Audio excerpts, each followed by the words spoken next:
Hello guys.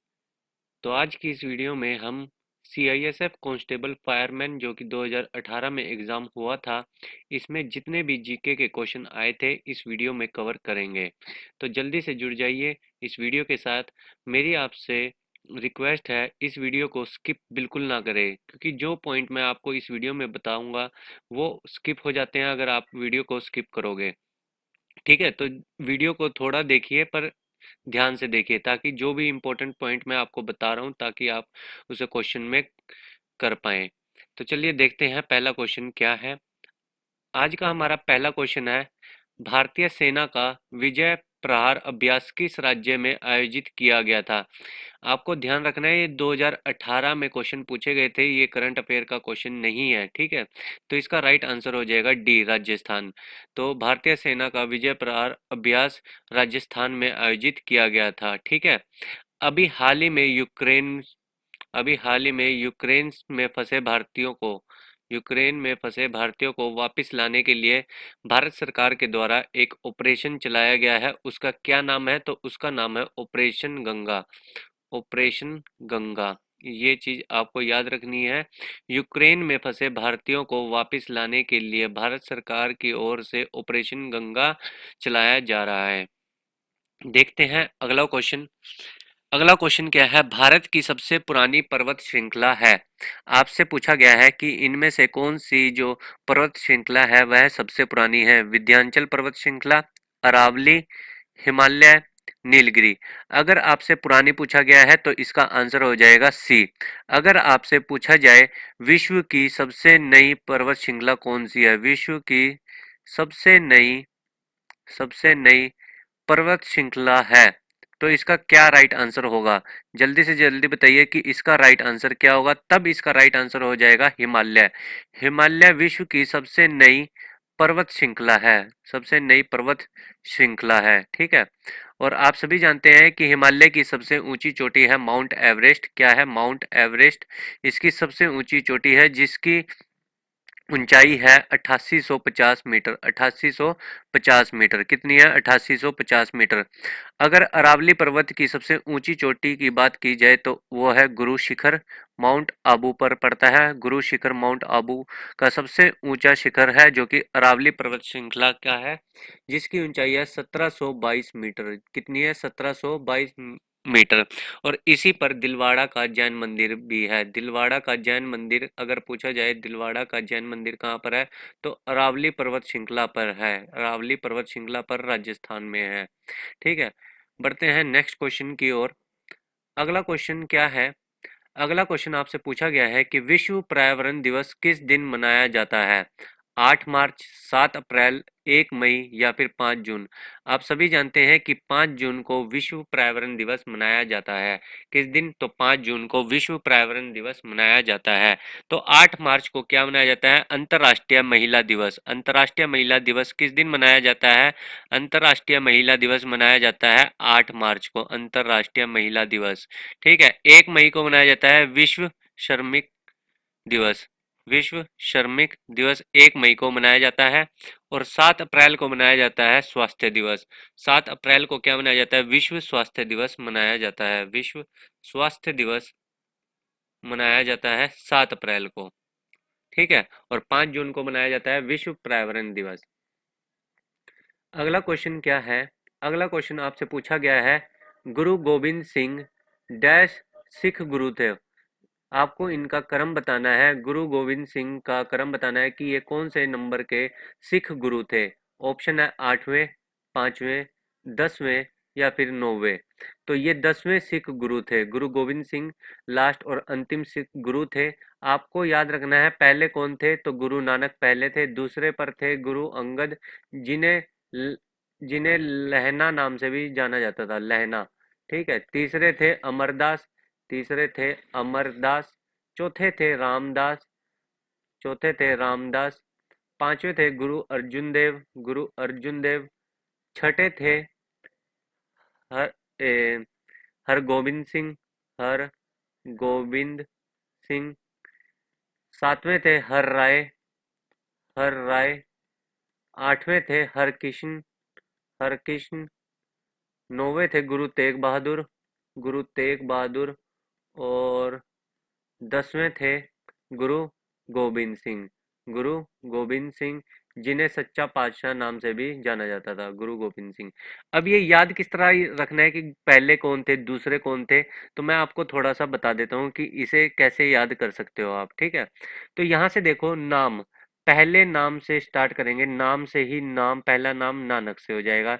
दूसरा अंग, तीसरा वो अमर हो गए, अमर कौन हुए, राम हुए। फिर उसके बाद अर्जुन हुए। यहाँ तक आपको तोड़ लेना है, पांच दो हिस्सों में से तोड़ लेना है, नाम, अंग, अमर, राम, अर्जुन, ठीक है।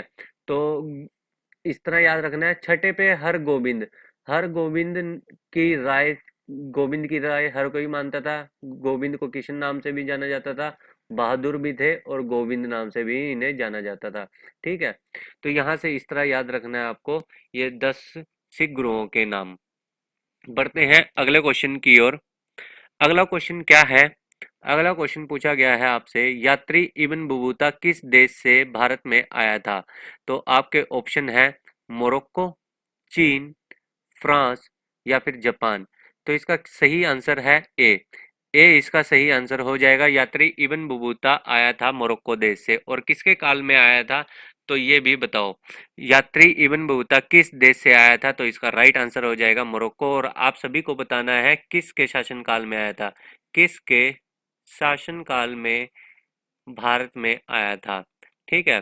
तो चीन से कौन कौन आया था? आप सभी जानते हैं कि चीन से आया था फाहियान। फाहियान जो कि चीन से एक यात्री था, वह आया था चंद्रगुप्त द्वितीय के शासनकाल में, चंद्रगुप्त द्वितीय के शासनकाल में आया था। और हेन सांग आया था हर्षवर्धन के काल में, हर्षवर्धन के काल में 629 ईस्वी में, 629 ईस्वी में भारत में आया था।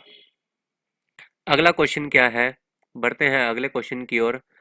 पानीपत की पहली लड़ाई डैश के बीच हुई थी? आप सभी जानते हैं कि पानीपत की 3 फेमस लड़ाइयाँ हुई थी, जो कि पहली हुई थी 1526 में, दूसरी हुई थी 1556 में, और तीसरी हुई थी 1761 में।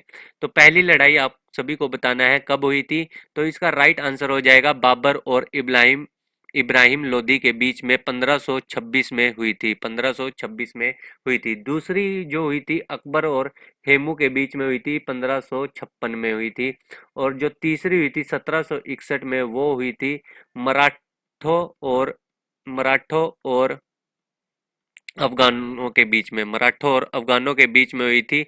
मराठों की ओर से था, आपको याद रखना है मराठों की ओर से किस, मराठों की ओर से कौन था? तो सदाशिव सदाशिव राव भाऊ। और अफगानों की ओर से जो लड़े थे अहमद शाह अब्दाली, अहमद शाह अब्दाली, इन्होंने अफगानों का नेतृत्व किया था, ठीक है। तो ये तीसरा पानीपत का युद्ध हुआ था, जो कि मराठों और अफगानों के बीच में हुआ था। दूसरा जो युद्ध हुआ था, सेकंड युद्ध हुआ था, वो अकबर और हेमू के बीच में हुआ था, इसमें अकबर जीता था। तीसरे युद्ध में अफगानों की विजय हुई थी, और पहले युद्ध में बाबर विजय रहा था। तो बढ़ते हैं अगले क्वेश्चन की ओर। अगला क्वेश्चन क्या है? आपसे पूछा गया है कि सुप्रीम कोर्ट के जजों को डैश द्वारा हटाया जा सकता है? संसद, विधि मंत्री, राष्ट्रपति, प्रधानमंत्री। आप सभी जानते हैं कि 124 अनुच्छेद के तहत, 124 अनुच्छेद के तहत एससी सुप्रीम कोर्ट की स्थापना भारत में की गई है। यानी कि सुप्रीम कोर्ट की स्थापना या फिर गठन की बात की जाए तो 124 अनुच्छेद में की गई है। और 124 अनुच्छेद 124 अनुच्छेद का चौथे भाग में ये जिक्र किया गया है कि सुप्रीम कोर्ट के जजों को संसद के द्वारा हटाया जा सकता है। किसके द्वारा हटाया जा सकता है? तो संसद के द्वारा हटाया जा सकता है। अब यह प्रस्ताव लोकसभा या फिर राज्यसभा कहीं पर भी लाया जा सकता है। लोकसभा या फिर राज्यसभा कहीं पर भी इन्हें इन्हें हटाने का प्रस्ताव ला सकते हैं। अगर लोकसभा में इनका प्रस्ताव पहले आया तो सबसे पहले उनमें से लोकसभा के 100 सदस्यों की सहमति चाहिए। फिर यह प्रस्ताव कहाँ चला जाएगा? राज्यसभा में चला जाएगा। फिर यह प्रस्ताव कहाँ चला जाएगा? राज्यसभा में चला जाएगा। 100 सदस्यों की सहमति के बाद इसके लोकसभा के अध्यक्ष की भी सहमति के बाद ये राज्यसभा में चला जाएगा, जिसके बाद एक कमेटी का गठन किया जाएगा, जिसमें क्या होएगा, सुप्रीम कोर्ट का एक चीफ जस्टिस होएगा, चीफ जस्टिस होएगा, हाई कोर्ट का जज होएगा, हाई कोर्ट का जज होएगा, और एक वरिष्ठ न्यायाधीश होएगा, और एक वरिष्ठ न्यायाधीश होएगा, जिस कमेटी ने, अगर इस कमेटी ने क्या कर दिया, इन्हें दोषी ठहरा दिया, तो राष्ट्रपति के पास जाएगा और वह साइन करके दे देगा और न्यायाधीश को हटा दिया जाएगा। एक बार फिर से मैं आपको समझा देता हूं। अगर यह प्रस्ताव पहले किसी में भी आ जाता है, लोकसभा या फिर राज्यसभा में, मान लीजिए यह प्रस्ताव राज्यसभा में आता है, तो राज्यसभा में 50 सदस्यों की सहमति चाहिएगी। उसके बाद राज्यसभा का जो सभापति है इस पर साइन करके देगा। ठीक है, फिर क्या होगा, इसके बाद एक कमेटी का गठन होगा। उस कमेटी में 3 सदस्य होंगे, सुप्रीम कोर्ट का जो चीफ जस्टिस होएगा, प्लस हाई कोर्ट का जज होएगा, प्लस एक वरिष्ठ न्यायाधीश होगा। अगर इन्होंने क्या कर दिया, इसे दोषी ठहरा दिया, तो राष्ट्रपति इस पर साइन कर देगा और न्यायाधीश को हटा दिया जाएगा। दूसरा क्वेश्चन यहाँ से मैंने आपको बताया, क्या बताया, 124 के भाग 4 में सुप्रीम कोर्ट के जजों को हटाया जा सकता है, और 124 अनुच्छेद के तहत सुप्रीम कोर्ट की स्थापना या फिर गठन की बात संविधान में की गई है। ठीक है, क्वेश्चन में यह भी पूछा जा सकता है कि मूल संविधान में सुप्रीम कोर्ट के जजों की संख्या कितनी थी। तो आपको याद रखना है, सुप्रीम कोर्ट के जजों की संख्या थी मूल संविधान में 8। अब वर्तमान में कितनी है, तो वर्तमान में हो चुकी है 34। ठीक है, तो वर्तमान में सुप्रीम कोर्ट के जजों की संख्या 34 है, और मूल संविधान में सुप्रीम कोर्ट के जजों की संख्या थी 8। अगला क्वेश्चन है, स्वतंत्रता के समय, यानी कि मूल संविधान की बात कर रहे हैं, मूल संविधान के समय या फिर स्वतंत्रता के समय भारतीय संविधान में कितनी अनुसूचियां थी। इसका राइट आंसर हो जाएगा सी। और वर्तमान में कितनी है, तो वर्तमान में आप सभी जानते हैं, वर्तमान में है 12 अनुसूचियां। कितनी है, 12 अनुसूचियां हैं। अगले क्वेश्चन की ओर बढ़ते हैं। अगला क्वेश्चन है, हीरे मुख्य रूप से निम्नलिखित में से किस राज्य में पाए जाते हैं। आप सभी के सभी जानते हैं कि हीरे जो पाया जाता है मध्य प्रदेश की पन्ना खान से निकलते हैं, पन्ना खान से निकलता है मध्य प्रदेश की। तो इसका राइट आंसर हो जाएगा डी। अगला क्वेश्चन है, उपन्यास ले उपन्यास लेस के लिए 2018 का पुलित्जर पुरस्कार किसने जीता।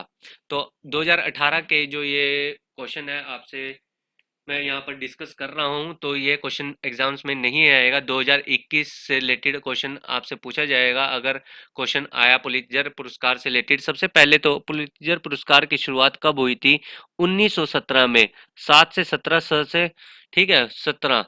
और ये पत्रकारिता में दिया जाता है, पत्रकारिता के लिए पुलित्जर अवार्ड दिया जाता है। तो याद रखना है 1917 में पुलित्जर पुरस्कार की शुरुआत हुई थी, जो कि पत्रकारिता क्षेत्र में दिया जाता है। इसका राइट आंसर है 2018 के लिए दिया गया था एंड्रयू सीन गिर को दिया गया था 1917 में। कब, 1917 में इसकी शुरुआत हुई थी। और कितने क्षेत्र, और 21 श्रेणियों में यह अवार्ड दिया जाता है, 21 श्रेणियों में यह अवार्ड दिया जाता है, 21 श्रेणियों में यह अवार्ड दिया जाता है। ठीक है, तो 2020 में, तो आपको बताना है 2020 में पुलित्जर अवार्ड कितने भारतीयों को मिला है और उनके क्या क्या नाम है, कितने भारतीयों को मिला है। 2020 में पुलित्जर अवार्ड कितने भारतीयों को दिया गया है, उनके नाम आप कमेंट बॉक्स में कमेंट करके बताइए। अगले क्वेश्चन की ओर बढ़ते हैं। 2018 का फ्रेंच ओपन पुरुष टेनिस किसने जीता है, ये इतना इम्पोर्टेंट नहीं है। 2021 का रहेगा, जो भी ग्रैंड स्लैम हुए हैं उनके आपको नाम याद रखने हैं। ग्रैंड स्लैम कितने, 4 ग्रैंड स्लैम होते हैं, तो उनके विजेताओं के नाम आपको याद रखने हैं। तो इस क्वेश्चन का आंसर है राफेल नडाल। 2018 में फ्रेंच ओपन जीता था राफेल नडाल ने, और 2020 में भी राफेल नडाल ने ही फ्रेंच ओपन जीता था, और 2021 में जीता है नोवाक जोकोविच ने। 2021 का जीता है फ्रेंच ओपन नोवाक जोकोविच ने। ठीक है, ये बात आपको याद रखनी है। बढ़ते हैं नेक्स्ट क्वेश्चन की ओर। मरीजों के दांतों की बड़ी छवियों को देखने के लिए जो डॉक्टर हैं किस प्रकार के दर्पण का उपयोग करते हैं, गोलाकार या फिर उत्तल दर्पण का, गोलाकार दर्पण का, उत्तल दर्पण का, या फिर अवतल दर्पण का। जल्दी से जल्दी बताइए इसका सही उत्तर क्या है। इसका सही उत्तर हो जाएगा अवतल दर्पण का। आप सभी जानते हैं कि जो बड़ी छवियों को देखने के लिए जो डॉक्टर है अवतल दर्पण का प्रयोग करते हैं। अगर बात की जाए वाहनों में पीछे के वाहनों को देखने के लिए, तब इसका राइट आंसर हो जाएगा उत्तल दर्पण का प्रयोग किया जाता है।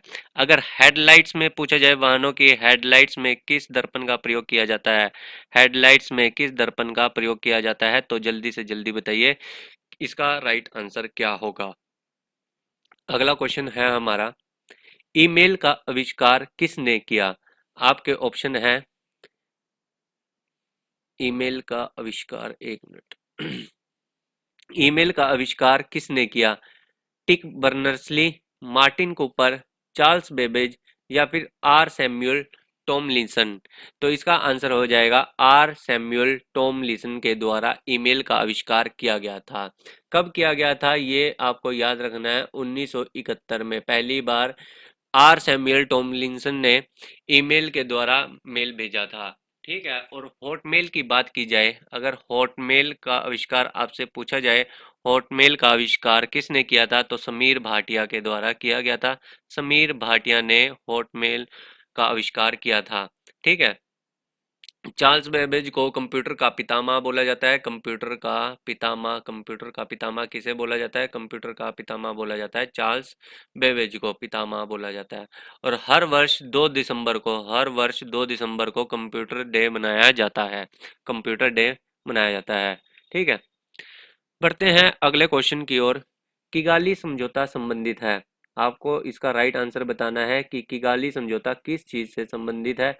ग्रीन हाउस गैस उत्सर्जन से, या फिर कार्बन टैक्स से, वायु प्रदूषण से, या फिर ओजोन संरक्षण से। इसका राइट आंसर हो जाएगा ओजोन संरक्षण से। एक और जो क्वेश्चन पूछा जाता है, Montreal Montreal Montreal protocol, Montreal protocol संबंधित किससे है, तो इसका भी राइट आंसर हो जाएगा ओजोन से, ओजोन लेयर से, ओजोन संरक्षण से। ठीक है, ओजोन संरक्षण से संबंधित है। अगला है हमारा क्वेश्चन, तमिलनाडु की पूर्व मुख्यमंत्री जे जयललिता की मृत्यु की जांच के लिए नियुक्त समिति का नाम बताइए। विश्व विश्ववरैया समिति, ठाकुर समिति, गुरु स्वामी समिति, या फिर ए अरुमुग स्वामी समिति। तो इसका राइट आंसर हो जाएगा ए अरुमुग स्वामी समिति। और आप सभी जानते हैं कि जयललिता की जो घाट है वह कहाँ पर है, तो मरीना मरीना बीच पर इनका समाधि स्थल है। इनका समाधि स्थल कहाँ पर है? समाधि स्थल है इनका मरीना बीच पर। ठीक है, अगला जो क्वेश्चन है, अगला है, महासागरीय धाराएं किसका उदाहरण है? ऑप्शन है संवहनी, संवहन, विकिरण, या फिर विसंवहन का। तो इसका राइट आंसर क्या है? महासागरीय धाराएं किसका उदाहरण है? तो संवहनी धाराएं होती है महासागरीय धाराएं। बढ़ते हैं अगले क्वेश्चन की तरफ। अगला क्वेश्चन है कि एडिस इजिप्टी डैश के समय काटता है। एडिस इजिप्टी एक मच्छर है जो किस समय काटता है? आपके ऑप्शन है 24 घंटे में किसी भी समय काट सकता है, या फिर दिन के समय काटता है, शाम के समय काटता है, या फिर रात के समय यह मच्छर काटता है। तो जल्दी से जल्दी बताइए कि एडिस इजिप्टी डैश के समय काटता है, और इसके काटने से कौन सा ज्वर होता है, कौन सा ज्वर इसके काटने से होता है? तो डेंगू ज्वर इसके काटने से होता है, जिस डेंगू के कारण से हमारे शरीर में प्लेटलेट्स की कमी हो जाती है, प्लेटलेट्स की कमी हो जाती है हमारे शरीर में। तो एडिस इजिप्टी दिन के समय काटता है, इसका राइट आंसर हो जाएगा। तो दिन के समय काटता है, और इसके काटने से डेंगू फीवर होता है, जिसके कारण से हमारे शरीर में प्लेटलेट्स की कमी हो जाती है। अगला क्वेश्चन है, आग पकड़ने के लिए न्यूनतम संवेदनशील तंतु इनमें से कौन सा है? ऑप्शन है नायलॉन, टेरिलिन, पॉलिएस्टर, या फिर कपास।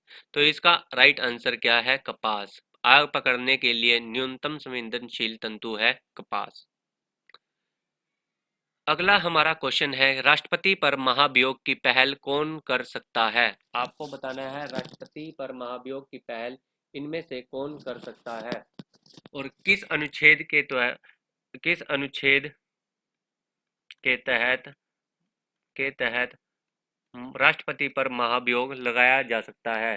तो जल्दी से जल्दी बताइए तो कौन सा अनुच्छेद है? तो 61वें अनुच्छेद के तहत राष्ट्रपति पर महाभियोग लगाया जा सकता है और संसद के किसी भी सदन के 25% बोल सकते हैं या फिर 1/4 सदस्यों के द्वारा, संसद के किसी भी सदन के 1/4 सदस्यों के द्वारा महाभियोग लगाया जा सकता है। फिर 14 दिन पहले, इसके बाद क्या होगा कि 14 दिन पहले राष्ट्रपति को बताया जाएगा और फिर सदन में, किसी भी सदन में 2/3 सदस्य यदि यदि यदि कि कोई भी सदन में या फिर आप बोल सकते हो लोकसभा में जाता है या फिर राज्यसभा में जाता है, तो उसके 2/3 सदस्य अगर सहमत हो जाते हैं तो यह दोबारा से जाएगा राज्यसभा में। अगर राज्यसभा के भी 2/3 सदस्य सहमति हो जाते हैं तो राष्ट्रपति पर महाभियोग की प्रक्रिया पूर्ण हो जाएगी और राष्ट्रपति को हटाया जा सकता है। ठीक है, ये बात आपको याद रखनी है।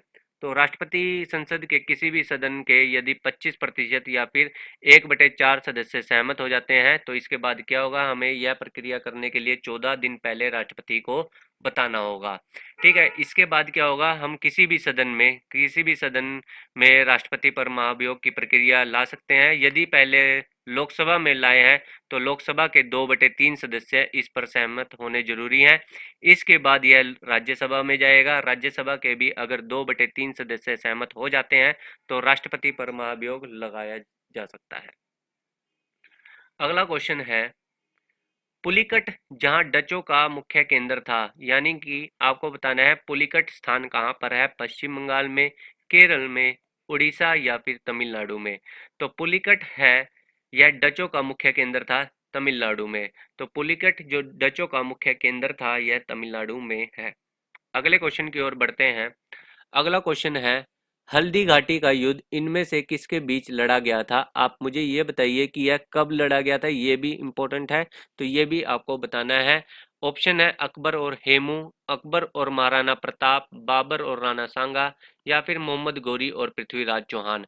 आप सभी जानते हैं कि पानीपत का दूसरा जो युद्ध हुआ था, पानीपत का दूसरा युद्ध अकबर और हेमू के बीच हुआ था 1556 में और अकबर और महाराणा प्रताप के बीच हुआ था हल्दी घाटी का युद्ध। तो इस क्वेश्चन का राइट आंसर हो जाएगा सी, इसका सही उत्तर है। हल्दी घाटी का युद्ध कब हुआ था?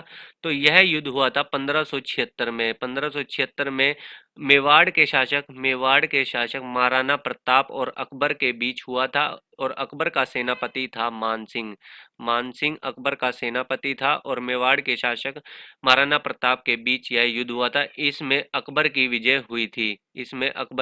हुई थी और मोहम्मद गौरी और पृथ्वीराज चौहान के बीच अगर बात की जाए तो इनके बीच हुआ था तराइन का प्रथम और सेकंड, प्रथम और द्वितीय युद्ध हुआ था। ठीक है, कब हुआ था? प्रथम युद्ध हुआ था 1991 में और द्वितीय युद्ध हुआ था 1191 में प्रथम युद्ध हुआ था और 1192 में दूसरा युद्ध हुआ था मोहम्मद गौरी और पृथ्वीराज चौहान के बीच। बाबर और राणा सांगा के बीच हुआ था खानवा का युद्ध। खानवा का युद्ध 1527 में हुआ था बाबर और राणा सांगा के बीच। अगर आपसे पूछा जाए इनमें किसकी विजय हुई थी तो बाबर की विजय हुई थी। अगले क्वेश्चन की ओर बढ़ते हैं। आपको बताना है निम्नलिखित में से कॉफी का प्रमुख उत्पादक राज्य कौन सा है? तमिलनाडु, महाराष्ट्र, कर्नाटक या फिर केरल। तो इसका राइट आंसर हो जाएगा कर्नाटक। तो कर्नाटक में कॉफी बहुत ज्यादा होती है। ठीक है, ये बात आपको याद रखनी है।